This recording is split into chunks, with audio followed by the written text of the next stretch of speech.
جنگ کے اینڈ پر وہ کہتے ہیں نا اس کی دم کو پائپ میں رکھا تھا نا تو 100 سال بعد بھی ٹیڑھی تھی.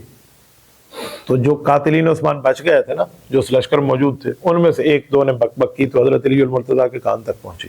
فیصلہ تو یہی تھا کہ پہلے حکومت پہ پاؤں مضبوط ہوں گے پھر بدلہ لیں گے، لیکن وہ جم میں کیا کہہ رہے ہیں؟ وہ حضرت عائشہ کی شان میں کچھ گستاخی کے لفظ بول رہے ہیں. لشکر علی ہے، یہ بلوائی، یہ 2 نمبر، یہ باغی جملہ کہہ رہے ہیں. تو یہ جملہ امام ابن جریر رحمۃ اللہ علیہ نے تاریخ طبری میں ذکر کیا ہے. پھر حضرت علی المرتضیٰ نے فرمایا پکڑو ان دونوں.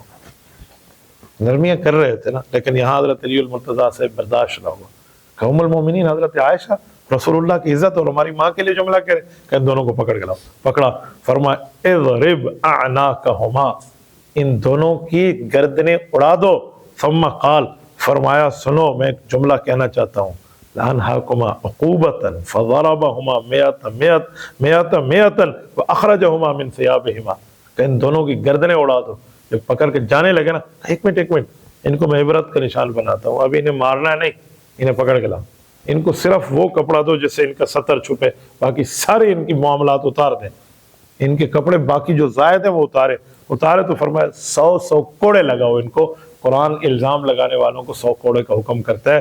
پورے مجمع کے سامنے حضرت علی المرتضیٰ نے 100 کوڑے لگوائے کہ میں آگے دیکھتا ہوں کہ تم کیا کرو گے. یہ اپنے غصے کا اظہار کیا. امام ابن جریر نے حضرت علی المرتضیٰ کی اس غصے کی بات کو نقل کی.